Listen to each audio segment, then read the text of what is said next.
Welcome to today's session, Fostering Student Creativity with Lumio.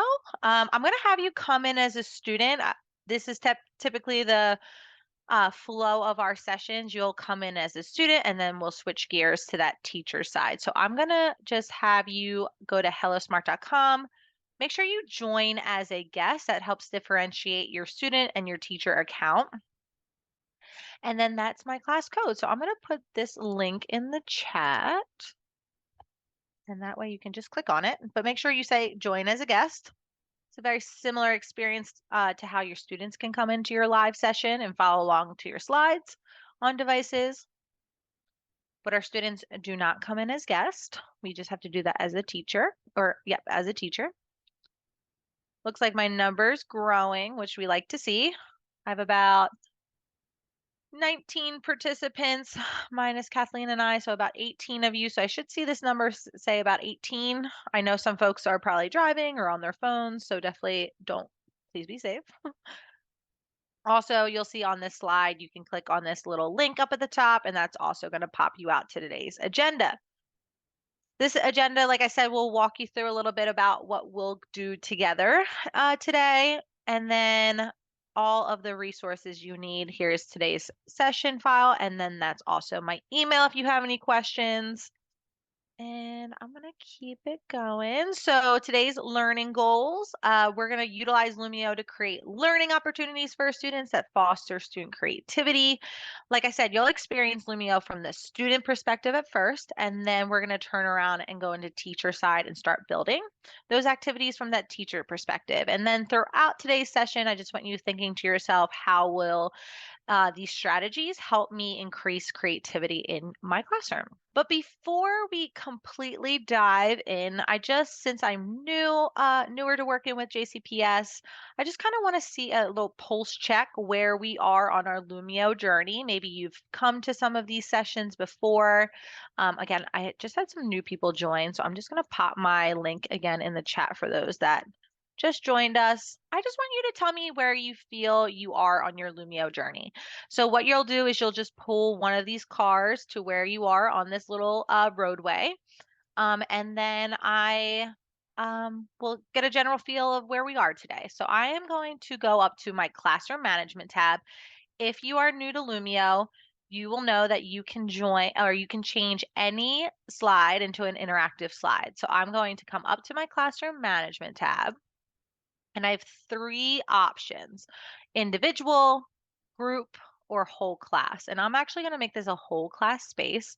So I'm going to change this over to whole class whiteboard.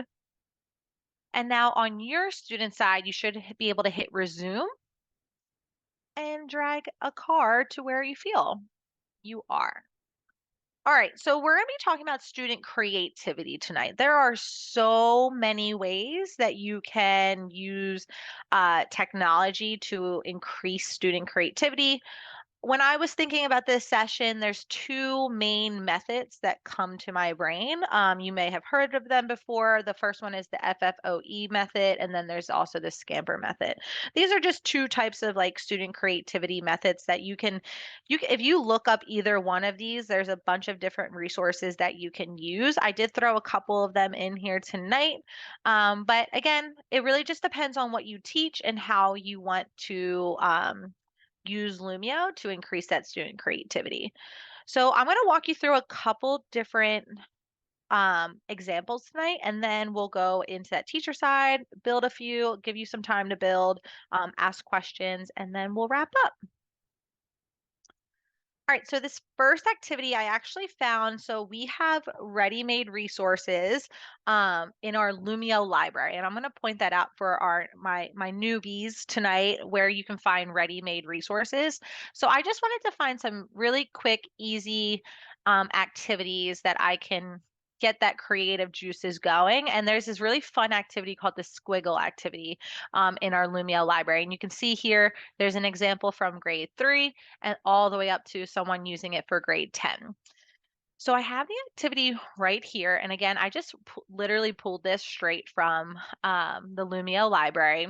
What I'm going to have you all do is it's called squiggle time. You're just going to study this squiggle. And then I want you to think, okay, what could that squiggle become? And you can use the shapes down here. They're infinitely cloned if you need them.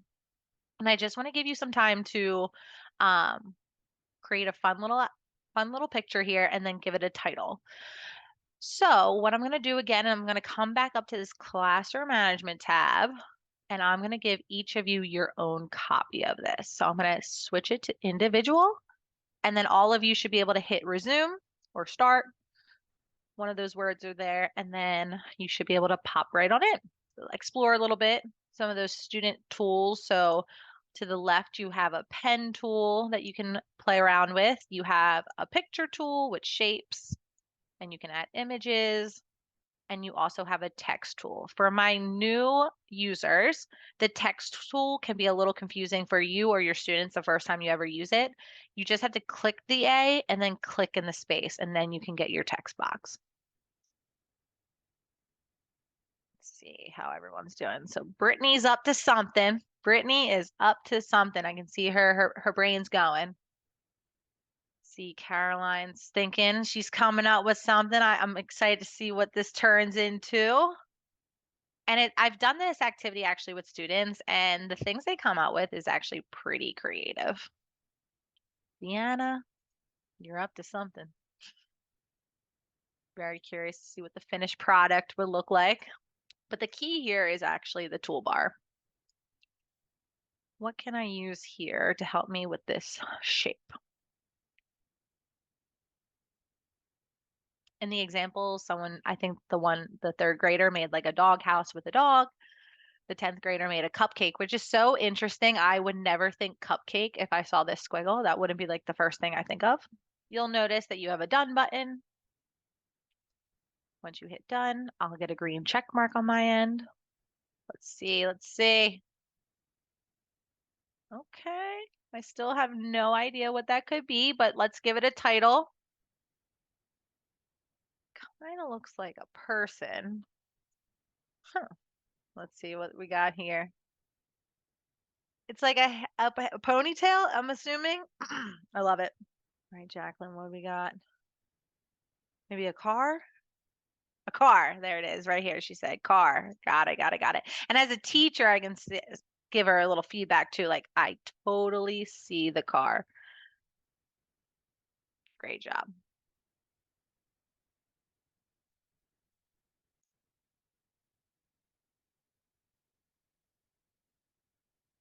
James, let's see how you. Okay, James, over here being a little artiste over here. Horse and saddle. I love that. I would not have seen that. Do do do. Let's see what Nathan did.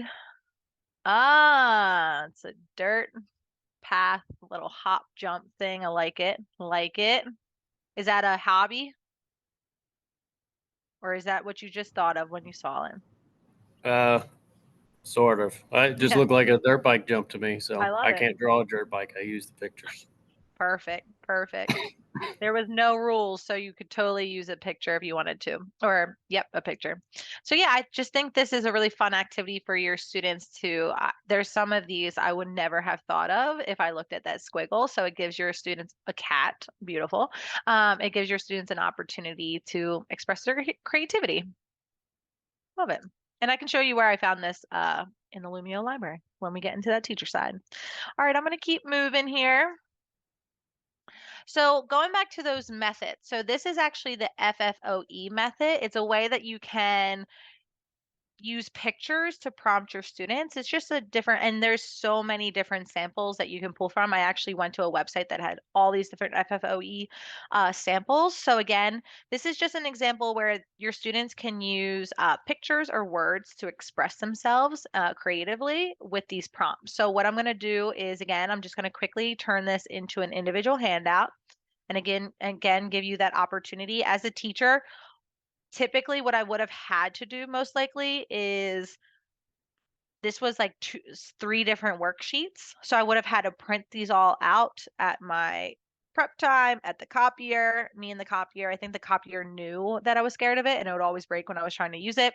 So I actually just repurposed it on one slide in Lumio, added some words. I just copied and pasted the pictures from the worksheet. Maybe I screenshotted it in hindsight what I did, and then just brought them in here.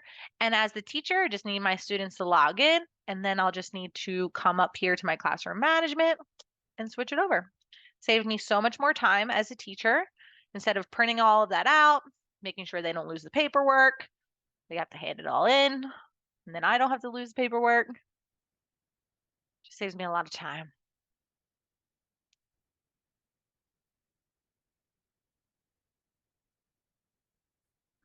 And depending on the prompts, I could have made this a um, group workspace, whole class, but I think it made more sense to make this individual. This time you want to make sure my students would probably, again, I'm encouraged. There's no rules. They can use words or pictures to complete the prompts. They have all these tools they can use. Don't forget that A tool. And then just a little note here, you have your students have what is called the immersive reader.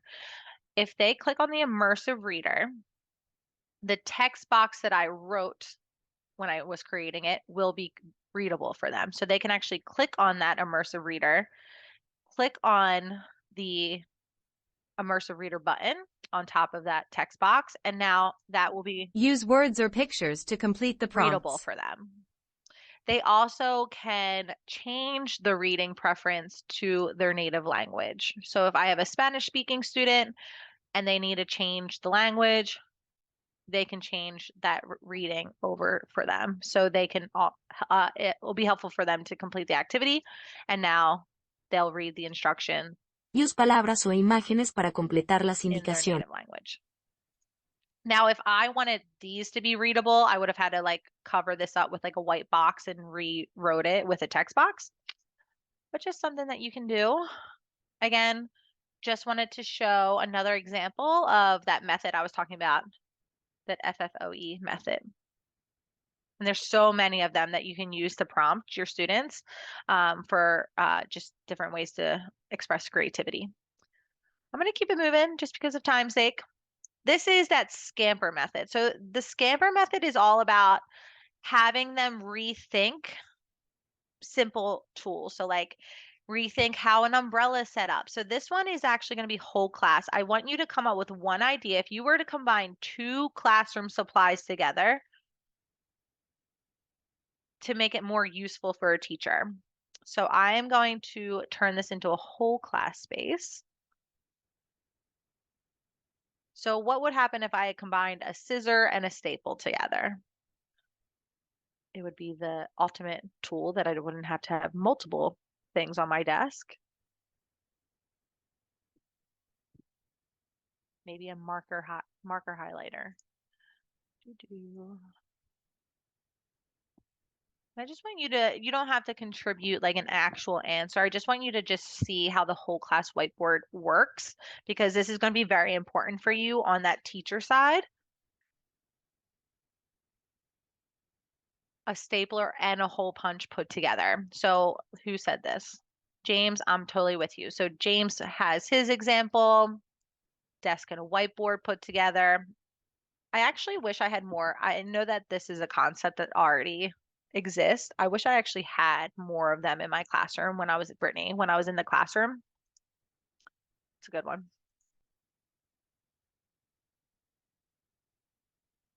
Staple pool and a stapler put together. That would make total sense, right?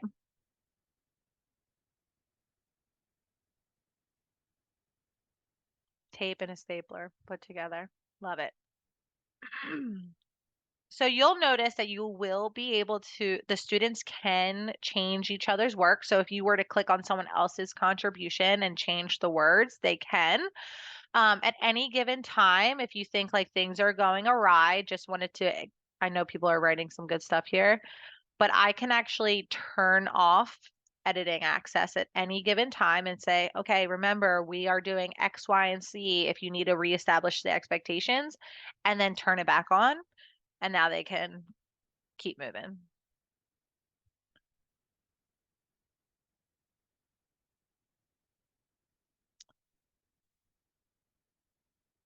Similar concept for a teacher, I can click on any one of these contributions. And Mary, it looks like you are coming through on the Zoom annotations. Can you turn it off just for one kid? Or do you have to William, turn off the whole? great question. You can't turn it off for one single child. Um, I would love that. Honestly, that tool would be super helpful. But you cannot do that right now. But what I would be able to do, William, is say like I went in here and I changed tape to paper. What I would see is that it was added by Carly and edited by that student. So you do at least see who does what. But I know a lot of people are maybe like a Jamboard user and it's a whole class whiteboard space. And with Jamboard leaving in 2024, a lot of people are looking for alternatives. This is something that you could use as an alternative. Dry erase marker and eraser. That actually, who said this? Caroline, I couldn't tell you how many times like I had to like lock up my dry erase markers because I felt like they always grew legs. And then my eraser would grow legs. So I would always have to like use my hand or paper towel. That would be nice if they were just combined. A tapler. Who is Thomas? That is so funny. Love that. All right, perfect. I'm gonna keep it moving. Hall pass with siren that goes off after they've been gone for more than I am putting a heart. Who put this? Nathan, I am putting a heart next to that one. I couldn't tell you how much I would have loved that if I was still in the classroom. Beautiful. All right, so I'm going to keep it moving. So we've seen whole class, we've seen individual, and then I am just going to quickly do something real quick because that will be on the screen. I'm going to turn off annotations. And then to erase those annotations.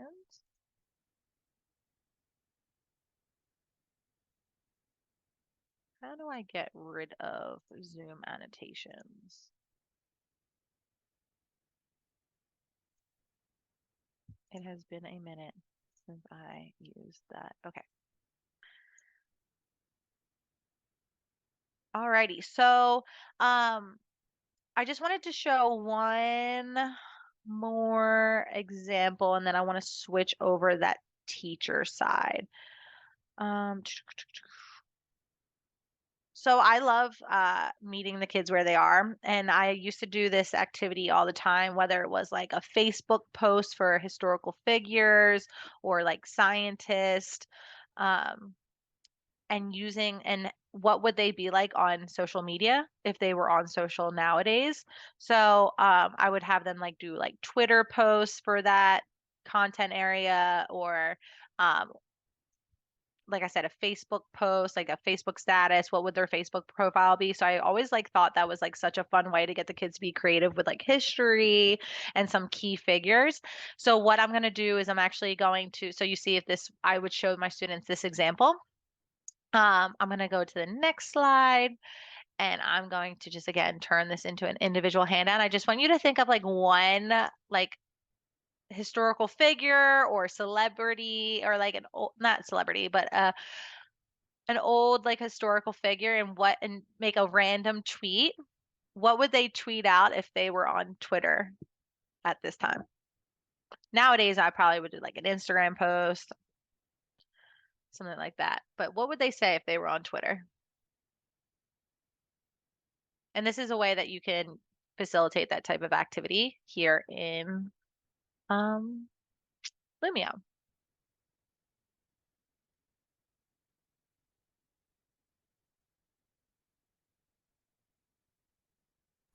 What would they say about what? I'm sorry. Just think of a random historical figure and like if they were on Twitter, like what would one tweet say?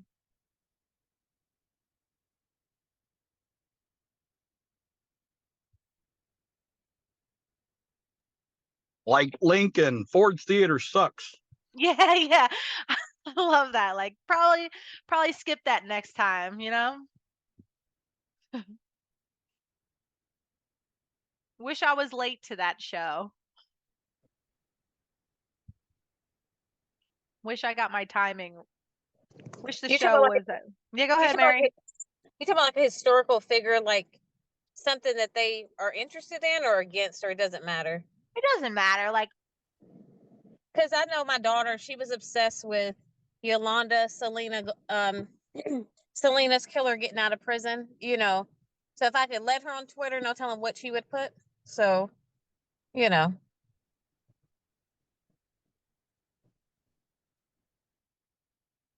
yeah, obviously I would like put like guidelines around it, but I think it's like fun, like for this example here, I'm gonna go into student pacing real quick. Like Galileo saying solar eclipses never get old. I didn't come up with this idea, but this Galileo one, but I thought it'd be really funny. Like, what would their Twitter handle be? Come up with a fun hashtag. When I did this in class, I did this what I was doing like a whole thing around like historical figures in STEM, and we did something very similar, but I said we did Facebook posts, but the students were they really liked thinking about like historical figures and what they would be like nowadays on social media. I probably went a little deeper with talking about some. Did Aristotle get poisoned? Because that's funny. Yeah, I did. Nice. I like it. So when I did this project in class, they had to like come up with like a stream, a little bit of like different tweets, what they would say, like in like like couple different tweets. And some of the things that the kids came up with were actually like really funny. Lincoln, let's see. Maya Angelou, being phenomenal never stops me from trying to. That's a perfect one. I feel like she would tweet out like a fun, like an inspirational quote like that. I love it. The the Maya Angelou. Yep, most likely. That's what it will say. I love it. Alrighty. Let's see. George Washington, G Wash. Wish I had day dentures. That's funny. Let's see what Lincoln said. 45. Do not claim our party. We are not the same. Nice. I like it. So it's really fun to have them and then like actually have so I if I would did this Twitter one, I would try and make it 126 characters or less or at least try. So I really think this is like a really fun activity. And when I did it in class, especially with the Facebook post, they made like a profile. There it used to have like this software back in the day. It was called a Fake Book, and you were able to have the kids create like a fake profile, if you will, on like a fake Facebook profile, and it was really funny. And they were able to like answer each other. So I really enjoyed this project, and I try to recreate it in Lumio. I probably would go a lot more in depth, but I just wanted to pull different examples of different ways that I've fostered student creativity with Lumio. So, with that being said, it is 3:30. So, I do want to switch gears into that teacher perspective so we can figure out how we can build. I want to give you guys time to brainstorm different activities for your content areas and help and answer any questions and help you create like an activity or two that you can easily turn around with your students. So, what you'll want to do is you'll want to go to the three lines at the top of your screen and you want to say leave class. All right. And then just open up a new tab.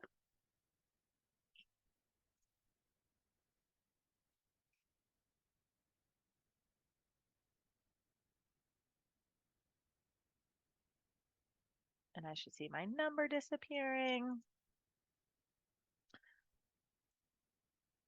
From there, you have a few different ways you can get into Lumio.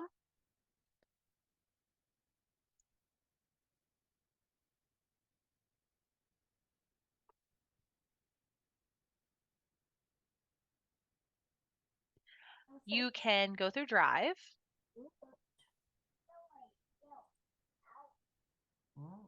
You can also go through your Waffle. So I'm going to kick these folks out so they can get out of here.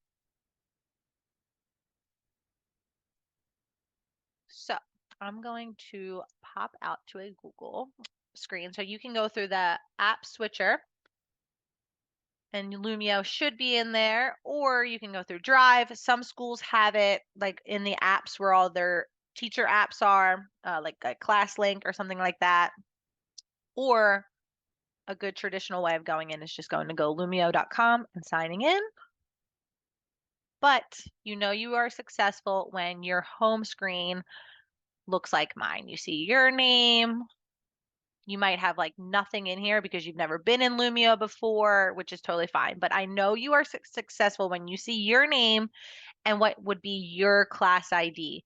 If you are on your home screen, can you just put your class ID in the chat? Not mine, your class ID in the chat.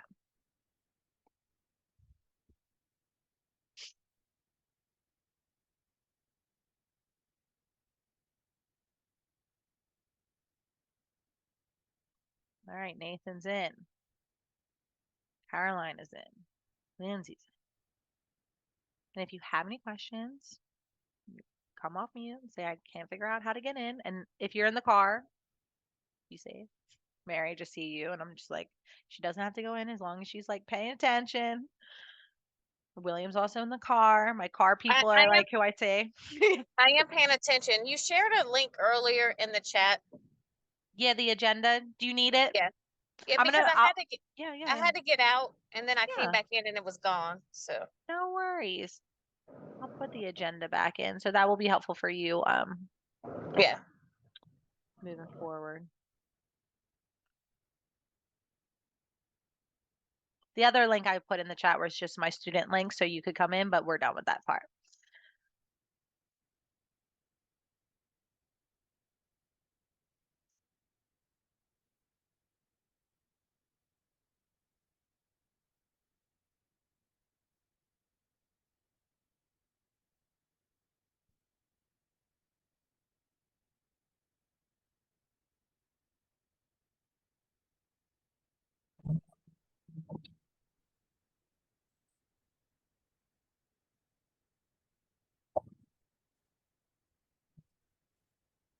All right, if you're having any issues, let me know.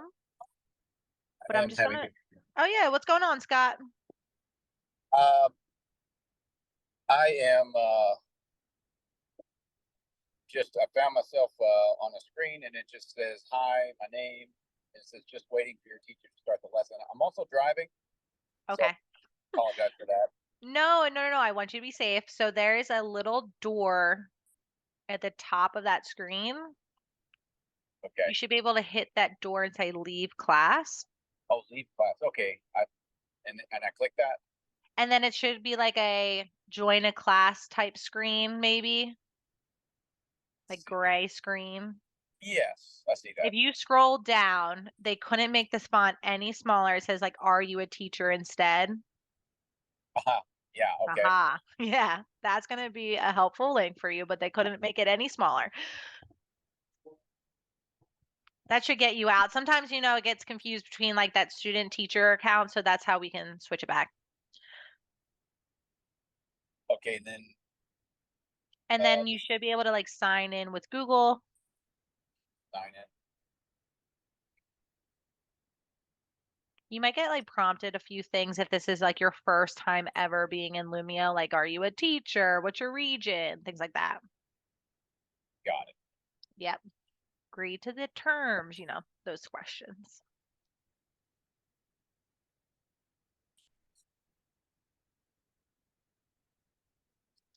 All right, Scott, I'm fairly confident. I think you're on the right track. Thank you. Yeah.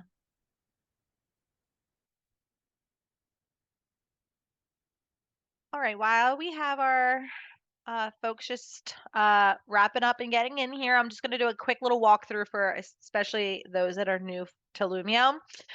Just a couple things. These are all your recents. As you start creating, they will populate up here.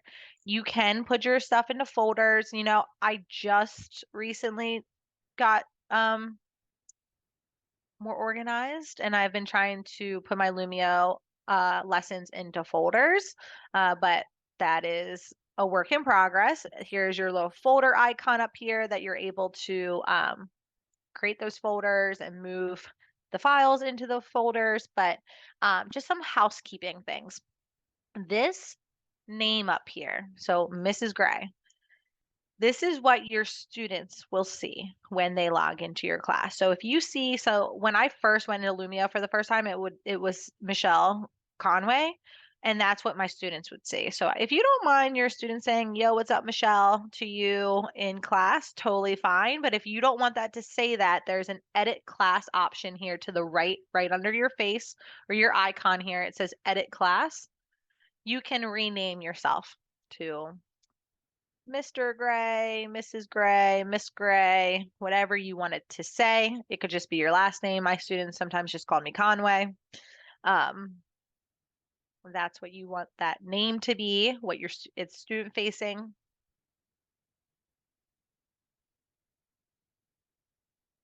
Perfect. Mary's in.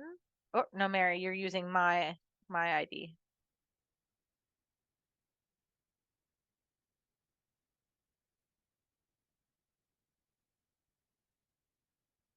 So when you log in, Mary, you'll see your class ID up here. But again, be safe. We're out there. I have a quick question. Yeah, go ahead, Nathan. I know we just got in and you'll probably explain this, but when we have our, the My Class page, is that one page for all of our classes? Like I've got 4 separate periods. Would I have 4 different pages? This is just one standard class, and then your kids, since they're student, like they're free accounts, they just come into that ID, and then now they're in your session. They're not really in a class, they're more in a session. So when I start this lesson, that's that session that they're joining with that ID. Okay, so they won't be able Yeah. to come in and see like other kids work from other Nope, classes. nope. This is more so like a desktop-ish types platform. Like this is all your lessons, but once I hit start, that's the session your students are logging into, and they're only seeing their work on like the individual space. They'll only see their work. Right. I'm the one who will see like all the names. They won't see anyone else's names. But like whole class, they'll be able to hit start and go and fix that work later on in a whole class space and see other people's work. But individual work is just solely their work. Right. Perfect. Thank you. I'm going to address your second part 2 of that question that you realized you probably didn't even realize you asked that part 2, but there's a part 2 to your question of multiple class periods, and I'm going to get to that in just a few. Second thing that we'll want to all do is there's rename class, and then there's the second option down that says manage class access. So what we'll do is we'll click on that. Here is that link that your students use to join your sessions live. So that's exactly what you all did in that student side, was you came into my session with that link. A lot of people take this link and they'll put it on their classroom space, whether it's like Google Classroom, Schoology, Canvas, whatever you may use to share student work. They'll just post this and like pin it to the page or keep it as an assignment that they always see. If you do have iPads, this QR code is always nice. But the one that I want to really have us all address is this middle tab that says guest access. As teachers, you will want to swipe this off. This will force your students to come in with their credentials, and it's just a much more efficient process with like saving the work, having them come back in later and doing their work later. You definitely want to swipe this off. I have to keep mine on because I work with teachers and I need them to come into my sessions as a guest, but we don't want our students to come in as guests, because then they'll be able to name themselves anything, whether it's like I love dogs 24 and you're like, I'm not sure who that student is. So definitely want to make sure we are swiping that off. Is it set automatically to on?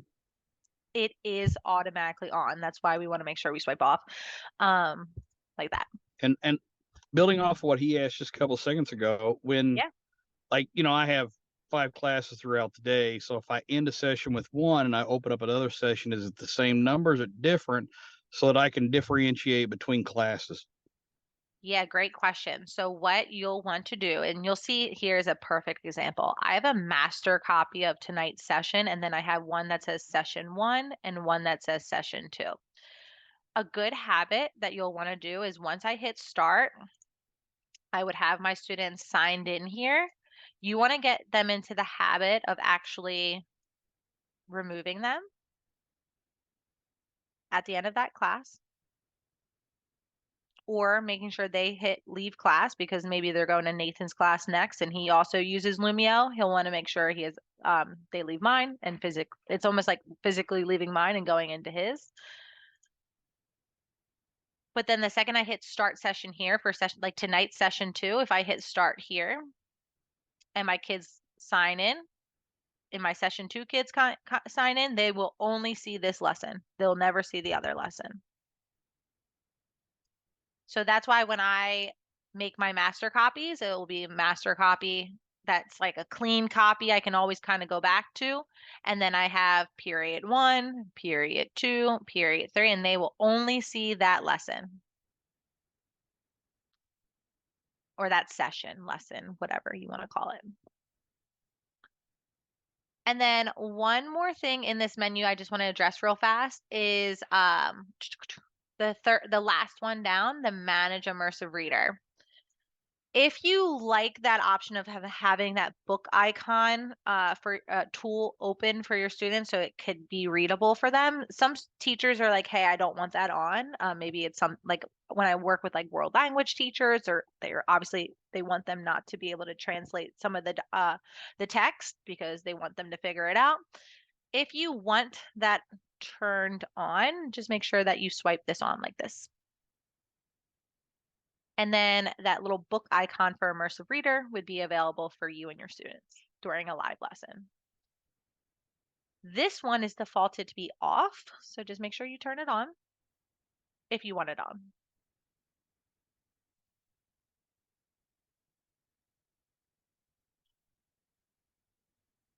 And then again, each tile is its own little lesson here. I can go in and edit it if I saw that there was something that I made a mistake and just want to go back and edit something. If I want to start it for the class, or maybe I didn't have time to actually check their work while I was teaching. If I want to go back and check their work, I just hit start and then just go back to the slide that you guys all did the work on. I'm definitely going back to the squiggle one and taking some screenshots because some of those were really good. Then each tile has start and edit, but each tile has 3 dots. Do-do-do, do-do-do, do-do-do. If I click on those 3 dots, you have some different options for yourself. A lot of people like this export to PDF if you need to like print out notes for someone that was maybe absent, or maybe you just need to print out the slides for a student that doesn't have a device or something like that. You do have the option to export it as a PDF, just like you can print out your Google Slides and stuff. That's one option. That option that we were just talking about, duplicating the lesson as many times as you need, you have this duplicate option. Now, if I duplicate session 1 and duplicate it, I'm not going to duplicate all that work that you all did twice. I'm just duplicating the basic slides. So it's not bringing all the student work again over. It's just duplicating the actual presentation. So I don't have to worry about like cleaning out the work or whatever. It's just the file. And then the big one that's in these 3 dots that are super helpful for teachers is this share link. So let's talk about the share link a little bit. So if I click on share link, I get 2 different links here. This is the one thing that can be a little confusing for new users. This top link is a teacher link. So if Nathan and I are colleagues and I'm like, hey, Nathan, I just made the squiggle activity. It was a big success in class. Do you want a copy of it? I just take this link and I email it to him. And now it's his own copy. I don't have to worry about sharing rights or any of those things. It's his copy. Then I have this student link. This is where things get a little confusing for new users.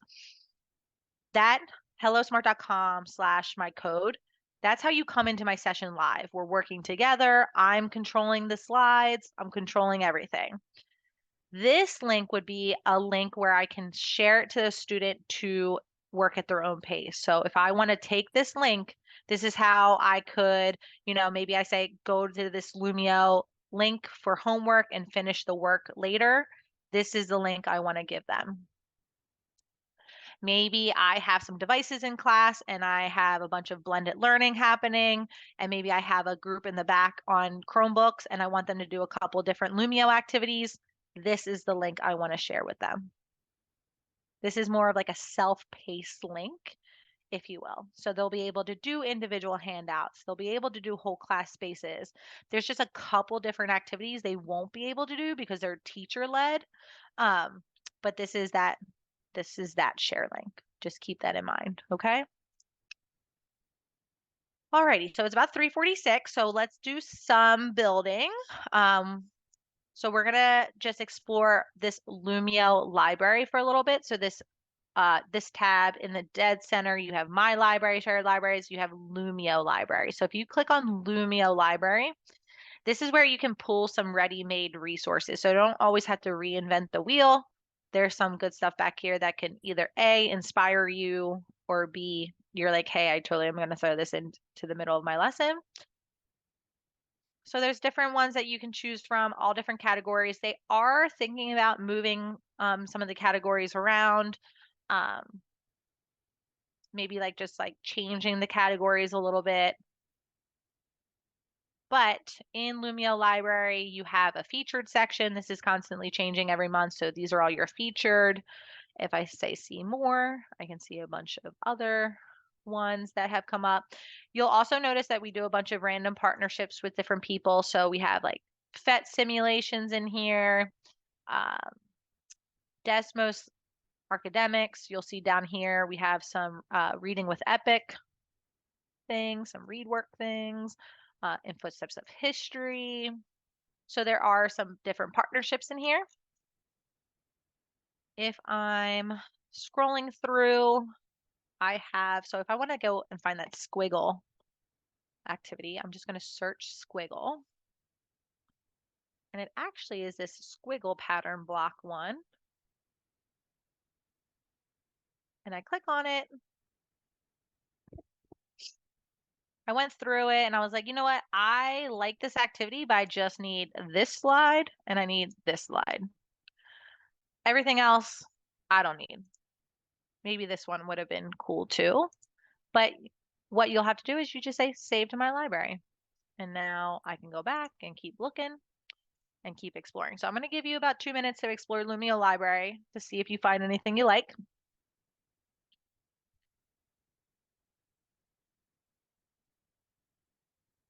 Highly recommend the manipulatives. I can't tell you how many times I was always looking for quick manipulatives instead of printing them all out, cutting them, laminating them, putting them in baggies. There's some good manipulatives in here. Some graphic organizers.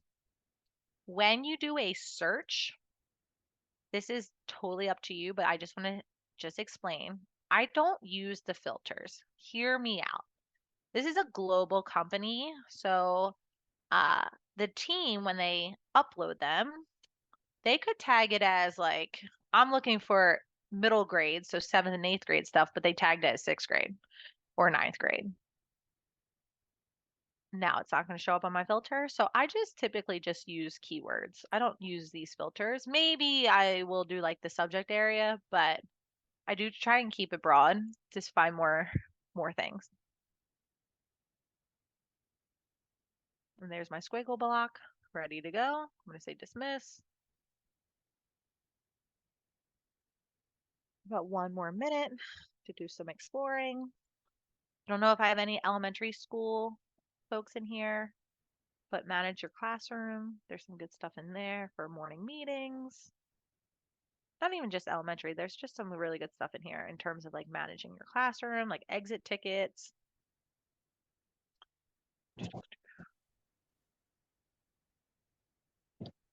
How And I well could does it have missed this operate because with, I know I. oh, sorry. Oh, Oh. go ahead. Go ahead, Mary. Go Oh, ahead, Mary. Oh, I may have missed this because I know I've been driving. I've sucked this session, but I'm getting better because You're I'm doing looking at good. the manipulatives and all that because I teach math. I teach elementary math. Oh, perfect. Is You'll this love these. I see. Will this be in Clever at all, or would Clever. you just have to go? Well, Clever is something we Mary, I'll show you how to get to it. I'll show you how to get to it. click on Clever and this would automatic. I guess if you set it like that, I would just go to through the link. But usually sometimes we can get through we can get through links quicker. So I wasn't sure if that would be on this would be incorporated on Clever. I don't think so, Mary, from what you're Okay. saying, but it seems like Miss Harris might be able to help you out a little bit. Yeah, it's not on Clever right now, but a great way. I mean, if your kids use Google Classroom, you could post the code there. And the awesome thing about Lumio is once the kids do it one time, it remembers your teacher code. So it will Okay. always be there. Mhm. So that's Okay. great too. Yeah, I was all transparency. I was a Google Classroom girl, and then Philly was like a giant Google Classroom district. So I'm not as familiar with like I'm a little familiar with Canvas just due to college and higher ed loves Canvas. So I'm not as familiar with Clever or like Schoology or one of those Yeah. platforms, but Well, Clever is great for like apps that you have to sign into. mhm, You could have your STC put it there for you, like the link, but they mhm, would still have to enter that. They would still code. have to enter your code. Yeah. Mhm. Okay. Yeah, yeah. In Philadelphia in the student apps, they had the Lumio Firefly. They just clicked on it, which was super helpful for elementary school, and then they just put in the class code. Alrighty. So does this work well Yeah. with Google Classroom? Yeah. I mean, you would Okay. just post the link. This, if you wanted them to do it asynchronously, not with you, you can just take this share link, or not the teacher one, this student one, and post it as an assignment, just like you would any linked assignment. So a lot of, sorry, Michelle, No, and Kathleen, go ahead.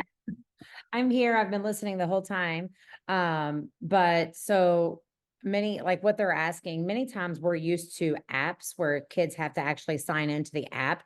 This is actually web-based. So if you have a smart panel in your school, if we purchase a smart panel, if your school chose those, great.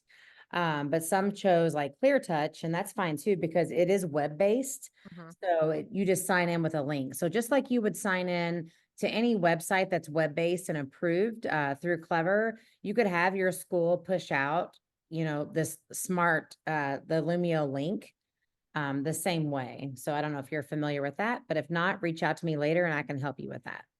Beautiful. Thanks, Kathleen. 60 minutes goes so fast. And I just wanted just to get us started with building, just so you know where to go and how to do certain things, and then we'll wrap up. All right. So when you want to start building a lesson, right under your name, you have new. Once you click on new, this window is going to appear. It's just asking you, how do you want to start? Where are we starting? What are we doing? And I just want to keep in mind, like, you don't have to have a full lesson. Maybe you just need that worksheet in Lumio and you're like, I need to figure out how to get that to my students. Maybe you want to do that squiggle activity. You don't have to do start to finish lesson, but you can do that too. So some options that you have here. You have this YouTube, which is a nice option for people that use YouTube on the daily. It's an ad-free option. So if you pop in YouTube, it's not going to keep playing suggested videos. You can import your own content. This is a game changer for me. I have really good Google Slides. I just want to use it and I want to throw some engaging pieces in there. Or I have had to make a copy for each student my whole life, and it was so frustrating. So now you can just bring in that Google slide and make those slides interactive, like whole class, individual. So you can import your own things. So PowerPoints, Google, Canva for my Canva users, PDFs. You can import good stuff in. You can also bring in a few items as editable. So I can bring in editable Google Slides. I can bring in editable PDF and PowerPoint. Just keep in mind, these are beta features. They just pushed them out. So there are definitely still some growing pains. You might find some things that you are like, hey, I'm seeing this. Give some feedback. And I'll show you where you can do that in just a few. One thing I like about Lumio is no matter where I navigate to, there's going to be these little graduation caps. These graduation caps will give you a quick little blurb of how something works or give you a quick little inspiration idea. So definitely take note of some of those things. But I want to bring in that squiggle activity. So what I'm going to do is I'm going to go to import my resource, and I know I saved it, and my library is my Lumio library. So if I want to bring in something from my library and repurpose it, I just need to hit on my library. There's that squiggle activity I saved from Lumio library right there. And I'll hit select. And remember, I do not want all of these things. I don't need it. I will explain the directions. I'm going to uncheck these slides, and I'm just going to use this one and this one. And I'm going to hit add. And now it's just creating my activity.